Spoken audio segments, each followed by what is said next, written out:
Halo semuanya, balik lagi bersama gua Yogi di Kita Berbeda. Malam ini gua akan bercerita cerita horor untuk yang kesekian kalinya.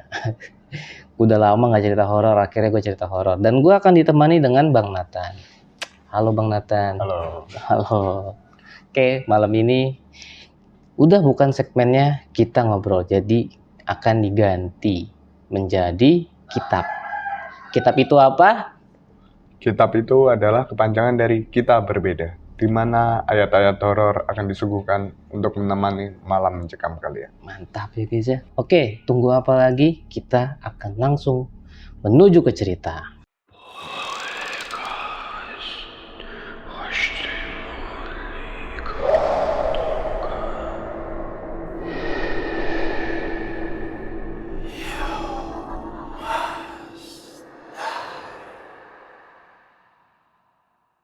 Oke, malam ini gue akan bercerita tentang Dasim ya guys ya.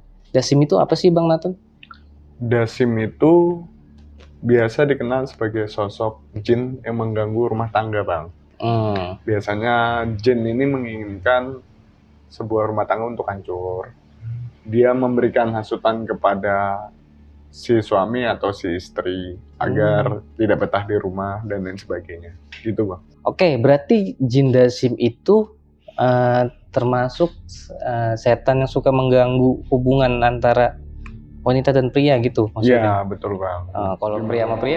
Waduh, kayaknya kali itu juga, mohon maaf ya, tidak termasuk kategori. Mungkin males Dasimnya ya guys ya. Oke Nat, kira-kira lu punya cerita pribadi atau cerita temen yang berkaitan dengan jin Dasim ini? Ada Yok.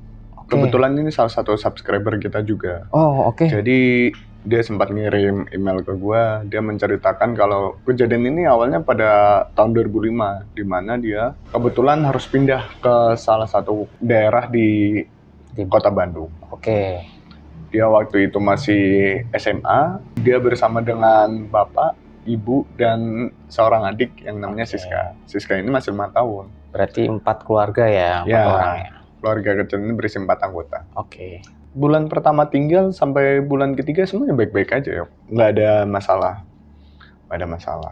Oke. Sampai akhirnya menuju bulan keempat, adiknya ini Siska ini suka rewel ya. Suka nangis sendiri. Kenapa tuh kira-kira? Nah, itu yang nggak tahu karena dia waktu diminta untuk bercerita dia hanya diam. Oke. Biasa mungkin dia melihat sesuatu yang tidak dilihat oleh keluarga lainnya. Terus pernah nih kebetulan si Indra ini ngelihat anak tetangga juga ada yang sepantaran dengan Siska. Dia itu nangis sambil nunjuk ke salah satu jendela arah kamar dari orang tuanya Indra ini. Oh gitu. Bapak ibunya. Oke. Kata si anak ini ngomong nih ke ibunya bilang, "Ma, itu ada om jahat, dia bau." Wow. Dan wujudnya katanya si anak kecil ini, wujudnya itu tidak bisa dibilang mirip kayak manusia ya, tapi badannya kayak manusia, tapi mukanya tapi tuh seluruh fisiknya dipenuhi oleh bisa dibilang bulu hitam-hitam. Oke. Dan yang anehnya, si anak ini menjelaskan mata dari orang itu warnanya kuning, Yok. Kuning? Iya. Sampai ke bola matanya itu kuning tebel. Kayak kalau kita kan hitam ya, pupil mata kita hitam. Betul. Mungkin kalau ada orang luar negeri biru gitu. Tapi kan kalau kita hitam ya. Nah, itu kuning bukan karena sakit kan? Bukan, oke. Hepatitis ya. Terus dia bilang, anak itu nunjuk-nunjuk ke kamar orang tuanya sampai akhirnya dia merasa sosok ini tuh ngeliatin anak kecil ini. Akhirnya dia minta ibunya buat masuk ke dalam rumah. Akhirnya diturutin sama ibu. Nah, setelah kejadian itu, Siska masih rewel nih, sering rewel. Oke. Tapi setelah rewel ini, ada sebuah kejadian aneh. Gimana setelah rewel, ya mungkin setelah waktu Isya ya, jam 7 sampai Ya, sampai masih ini ya, sekitar jam-jam segitulah ya. ya. Jam 7 sampai jam 8. 8, jam oke. 9 itu dia suka ngobrol sendiri. Katanya dia punya teman. Pernah suatu hari si Indra ini penasaran. Oke. Ditanya lah gitu. Dek, kamu ngobrol sama siapa? Waduh. Serem juga tuh, tiba-tiba kalau besaran kayak gitu sih. Iya, apalagi gua abangnya kan. Iya, apalagi kalau misalnya jadi abang ya kepikiran tuh. Iya, orang kita ngeliat sendiri aja kadang keburu ngibrit. Ya, jadi si adiknya ini ngomong, katanya ngeliat dia punya teman seusianya, sepantarannya. Dia tuh katanya sering main bareng. Nah, terus si Indra ini mulai pernah mengkorek informasi ya, mencari informasi dari adiknya ini. Iya. Benar. Terus sampai pada titik pertanyaan waktu dia nanya, kamu kenapa dulu setelah maghrib suka nangis, Dek? Ditanya itu akhirnya. Ya, akhirnya Indra kan penasaran. Terus katanya si Indra ini, kata adiknya Indra, si Siska ini ngomong, aku ngeliat orang badannya gede, hitam-hitam. Dia bertanduk, tanduknya itu kecil, tapi matanya kuning. Ini agak beda ya, bukan maksudnya kalau misalkan kita biasa kan kalau misalkan kita denger ya, kalau misalkan ngeliat sosok yang dibilang agak gede dan berbulu hitam itu kan pasti kalau enggak genderuwo. Endingnya dengan genderuwo. Iya kan, pasti ada yang berpikir kalau itu genderuwo. Ya. Tapi kan bukan dong, iya? Bukan. Nah, nanti sampai akhirnya si Indra ini cerita ke guru ngajinya. Kebetulan dia di sana walaupun SMA dia juga masih suka ngaji. Oke. Nah, jadi si Siska ini menceritakan soal fisik si sosok ini. Dan katanya Siska juga, dia selalu bilang, aku pengen, kata si sosok ini kepada Siska, sosok ini mengatakan, aku ingin ayah dan ibumu pisah. Waduh. Ya, di situ, ya namanya sebagai anak kan jelas takut. Iyalah, jelas takut lah, apalagi bingung gimana ngomong sama orang tuanya. Iya. Tapi di saat yang sama ya, di saat adiknya mulai suka ngobrol, ayahnya nih sempat mengalami sebuah perubahan ya, di mana dia selalu datang tepat waktu, ini mulai molor. Mulai molor datang ke rumah. Terus kayak telat mulu gitu ya. Sering cocok sama istrinya. Nah, itu kejadian itu sering. Saya sama beberapa tahun seperti itu. Sampai si istri ini merasa bahwa itu ya tabiat suaminya kayak gitu. Padahal di balik semua itu si ibu ini nggak tahu apa yang terjadi. Iya, kayak kemungkinan ada sesuatu yang terjadi. Ada sesuatu. Nah, terus si Indra ini karena dia suka ngaji nih, setelah lepas sisa dia suka ngaji, pengajian orang dewasa. Dia suka ngaji, dia suka baca Quran. Nah, sampai pada suatu titik dia tuh minta ustadznya untuk ngusir sosok ini, untuk ngusir sosok ini. Akhirnya si ustadz mau bantuin, karena merasa ini muridnya, tanggung jawab dia. Wah, mantap. Ya, kata ustadznya nih, pas ngomong sama Indra, dia ngomong, oke, saya akan bantu kamu. Akhirnya dibantu itu ustadznya. Di situ juga disaksikan oleh bapak Indranya dong. Iya, disaksikan oleh bapak ibunya. Setelah si ustadz ini ngebantu, sempet tuh tenang keluarganya sama beberapa minggu. Sampai akhirnya ribut lagi. Agak berhasil ya? Iya, agak berhasil. Sampai beberapa minggu, sampai akhirnya itu terjadi lagi ribut. Yang dimana hal yang diributkan ini hal sepele sebenarnya. Bisa didiskusikan. Tapi si suami atau bapaknya Indra ini selalu terpancing emosi kepada istrinya. Biasa suka begitu tuh laki-laki tuh, kalau lagi emosi suka banget marah-marah. Jadi buat yang laki-laki itu juga. jangan suka emosi ya. Diomongin dulu biar jadi tenang semuanya. Kembali ke laptop. Nah, terus si Indra ini akhirnya merasa, loh padahal kan ini bahasanya udah di ruqyah ya, udah diobatin sama ustadz. Tapi kok balik lagi, dia cerita ke ustadznya. Nah ustadznya ini juga ada yang janggal, kalau ini memang jin, bahasanya jin kiriman untuk ganggu rumah tangganya si orang tuanya Indra. Harusnya waktu diusir itu dia nggak akan balik lagi. Soalnya itu kan kiriman ya, pasti bisa bisa ditangkal. Kalau balik lagi masanya pasti akan berbeda. Orang tuanya sakit atau gimana. Tapi menurut si Indra ini nggak lazim kejadiannya. Terus ribut lagi. Sampai akhirnya ada Ustadz ini punya saudara, adik dari Ustadz ini. Kebetulan dia juga bisa dibilang indigo ya. Dia punya sixth sense semacamnya. Dia cerita nih ke Ustadznya waktu si Indra ngaji. Biasa kalau di Bandung kan dipanggilnya A ya. Saya tuh lihat ada sosok Dasim di rumah ini. Oh itu dari si saudara. Dari saudara si Ustadznya. Adik si Ustadznya. Terus dia bilang, karena Indra merasa ini rumahnya dia nanya Dasim itu apa. Oh, Indra belum tahu di situ Dasim ya. Belum tahu. Dia nanya. Terus akhirnya dijelasin sama ustadznya. Dasim itu jin pengganggu rumah tangga. Nah, si Indra ini minta nih ke adik ustadznya, itu bisa diusir apa enggak? Nah, kata si ustadznya, enggak bisa. Kalau mau ngusir, itu harus si kepala keluarga yang mengusir. Dan ada tata caranya untuk buat istilahnya si Dasim ini enggak betah di rumah kita. Oh gitu. Iya. Ada beberapa hal yang emang harus kita lakuin biar menjauhkan itu dari rumah tangga kita. Dan katanya dia tuh biasanya lebih menggoda kepada si istri. Karena merasa perempuan kan kadang halangan, terus ada beberapa yang mudian. Oh gitu. Terus temperamennya rada kurang terkontrol dan lain sebagainya. Makanya ada yang bilang Dasim ini lebih mengincar perempuan. Tapi nggak selalu, karena di cerita ini yang diincar justru si ayahnya. Oh begitu, benar. Nggak selalu ya guys ya. Oke. Ya.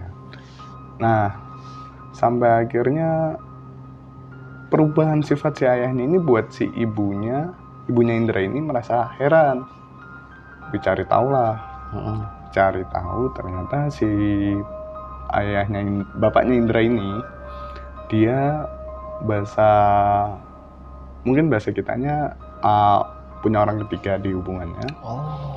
Dimana dia beralasan bahwa dia nggak nyaman sama si istri.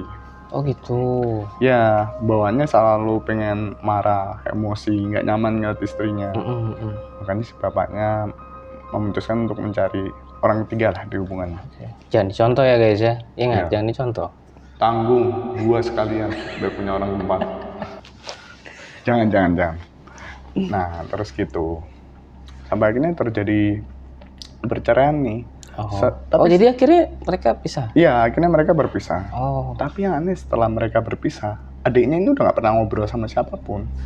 Jadi setiap pisah tuh dia diem aja. Terus main keng. Nggak kebiasaan yang dulu tuh hilang jadinya. Terus waktu Indra nanya nih sama si adiknya Siska ini, ditanya, Siska, adikmu kemana? Temanmu kemana? Terus kata adiknya atau si Siska ini ngomong, nggak tahu, udah pergi lama.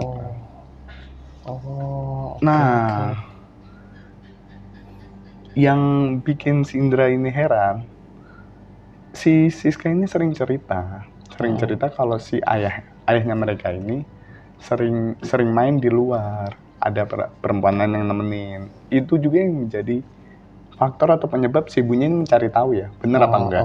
Karena biasanya intuisi perempuan kan benar. Iya, curiganya kadang benar. Kecuriganya kadang benar. Pertanyaan gue adalah, itu adiknya maksudnya si Siska kan yang katanya dia ngomong sama temennya. Sama temennya, temennya itu. Temennya dalam tanda kutip. Yang dia, cuman Siska aja yang bisa ngeliat. Kakaknya, ibunya, bapaknya tuh nggak bisa ngeliat. Jadi kayak si Siska itu diliatin kalau misalkan bapaknya itu ada, ya begitulah. Iya. Maksudnya tapi sama orang lain gitu. Iya, tapi nggak diliatin dalam artian mungkin kalau kita pikir itu kayak Siska punya sixth sense ya. Melainkan dia dihasut. Oh. Kata temennya. Oke, Jadi oke. kata si Siska, temennya ini sering cerita ngeliat bapaknya sama orang lain, sama perempuan lain. Oke. Bapaknya di sini, bapaknya di situ. Oke. Sampai akhirnya ngadu sama mamanya. Dan yang bikin heran itu mamanya mencari sesuai dengan instruksi Siska ini. Oh, jadi mamanya jadi malah jadi penasaran ya. Jadi Iya, apa malah benar jadi apa enggak kata penasaran. si Siska? Benar. Apa ya kata-kata si Siska itu benar apa enggak? Iya. Nah, jadi gitu. Yang bahayanya dari jin ini tuh kita mau ngerukyah rumah kita seberapa sering tuh nggak pengaruh. Nggak Karena pengaruh. yang pengaruh tuh keharmonisan. Dan kan kita tahu ya, kalau mungkin awal-awal nikah ya harmonis, Iya, nah betul wajar. sekali. Tapi sering berkembangnya Iya, usia, sering berkembangnya zaman, rasa bosan kan pasti muncul. betul sekali. 10 Bagaimana tahun seperti yang sudah menikah, yang sudah merasakan nikah. alhamdulillah masih aman dong yang udah nikah ini juga. Kan Iya. biasa gitu, 10 tahun masih aman, 20 tahun mah lumayan, 30 tahun, 40 Udah mulai tahun terguncang nih. udah mulai terguncang deh. Ya gitu. Biasanya, tapi kan nggak semuanya. Ya intinya si jin dasim ini memang tugasnya seperti itu guys. Jadi kalau misalkan kalian berharap untuk mengusir, justru malah yang bisa mengusir ini si suaminya, dia yang jadi tokoh kepala keluarga. Dimana gue sempat lihat dong di Google, katanya ada beberapa tindakan yang dicontohkan oleh Rasulullah untuk mengusir jin dasim, seperti makan berdua, Oke. terus minum di satu tempat yang sama, dan lain sebagainya lah. Oke. Yang mana dia memancing keharmonisan rumah tangga. Oh, jadi kayak mesti dikasih lihat nih kalau misalnya gue dikasih tuh lihat. harmonis gitu, dan biar jadi erat guys. Jadi Iya. hubungan itu emang benar harus erat biar tidak terkoyahkan. Nah, ini hasil dari riset gue juga, kebetulan dari Google gue ngeriset. Mbah Google selalu di hati. Iya, selalu menjadi opsi. Selalu jadi Sebelum opsi. Iya. Sebelum ada chat GPT ya guys ya. Sekarang udah ada, tetap sih Google juga ujung-ujungnya. Salah satu tandanya ini, itu suasana rumah yang semakin kacau. Jadi yang bisa dirasain nggak cuma suami istri, tapi anak-anaknya juga ngerasain. Dimana rumah tuh rasanya hampa, terus bawanya emosi di rumah. Nah itu tugasnya dasim. Terus kayak istri atau suami selalu berpikiran negatif. Kayak tadi bapaknya merasa kalau si istrinya ini udah membosankan, terus udah merasa mungkin udah nggak perhatian. Itu kan contoh pikiran negatif. Dan ibunya ini justru malah berpikiran negatif karena dihasut oleh cerita si Siska. Oke. Karena kan juga sebenarnya kalau Siska kan juga nggak tahu apa-apa ya, tapi kan mungkin dia masih kecil dan masih polos, jadi dia cerita aja gitu ke ibunya gitu kan. Iya, gitu dong. Jadi intinya yang bahaya dari jin dasim ini justru malah menghancurkan perjuangan sepasang insan ya, dalam mengarungi batara pernikahan, rumah tangga, batara rumah tangga. Betul, itu sangat bahaya guys. Soalnya kan ya kalian tahu lah ya, menikah itu kan kalau bisa 1 kali, kalau mau nambah ditamparnya 2 kali. Enggak guys, bercanda guys ya. Nikah itu nggak gampang ya guys ya. Semua itu butuh proses dan juga yang namanya komunikasi dan juga keharmonisan itu penting. Kenapa gue tahu? Karena gue selalu diingatin seperti itu. Ya pokoknya itu guys, itu emang benar sih, emang gimana ya, tadi kan kita udah kasih tahu tuh cara menangkal si jin dasim, yang emang kitanya tuh harus harmonis guys. Mesti kalau ada masalah apa-apa ya kita harus ngobrol sama pasangan, jangan terpancing emosi, jangan marah-marah aja gitu. Kita harus berlapang dada dulu, kita harus take a break, istirahat dulu, tenangkan jiwa raga, baru kalau ada unek-unek kita ngobrol dengan baik juga. Betul. Gitu. Apalagi jangan sampai salah satu main tangan ya. Iya, benar. Itu sangat penting. Iya, itu sangat penting. Soalnya masih ada kaki. Sayang kalau nggak dimainin. Oke, mungkin ceritanya seperti itu ya.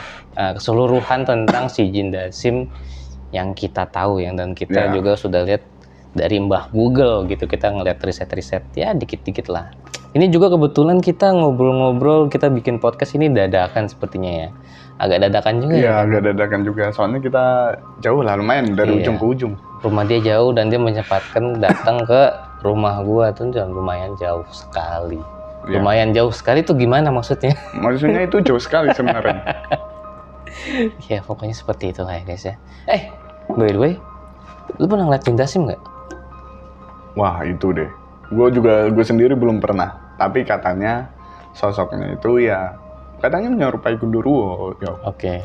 Jadi dia tinggi, tapi dia bedanya kalau mungkin kita berimajinasi gambar-gambar yang ada di cerita-cerita film atau komik, Gundurwo itu badannya besar, lebar lah badannya, terus tinggi. Nah, katanya yang dari orang yang pernah melihat sosok Jindasim ini, termasuk di cerita ini, dia tuh justru malah nggak lebar badannya, dia tuh ramping. Oh, ramping kayak manusia biasa aja ya? Iya, tapi seluruh badannya hitam. Oke. Matanya kuning, dan dia katanya punya tanduknya itu kecil. Gitu. Oke. Sip. Kayak gitu ya guys ya. Pokoknya poin penting yang bisa diambil dari podcast ini adalah, atau cerita kita ini adalah, yaitu kalau ada masalah apa-apa lebih baik diobrolin, diomongin secara baik-baik. Jangan keburu emosi ya guys ya. Emosi itu tidak baik, ingat itu guys. Nah, itu betul. Betul sekali. Dengarkan dari yang pernah berumah tangga, karena saya belum. Kebetulan masih baru ya guys ya. Jadi ya intinya gitulah ya guys ya. Oke, terima kasih semuanya sudah mau dengerin suara motor.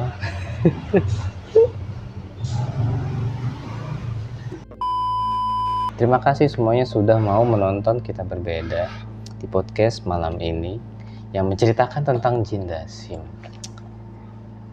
Ada kata-kata terakhir Bang Nathan? Wah, sepertinya belum ada, karena kita juga dadakan ya buatnya. Ini dadakan seperti tahu bulat, oke? Ya. Pokoknya kita akan balik lagi menceritakan cerita-cerita yang seru bersama gua dengan Bang Nathan.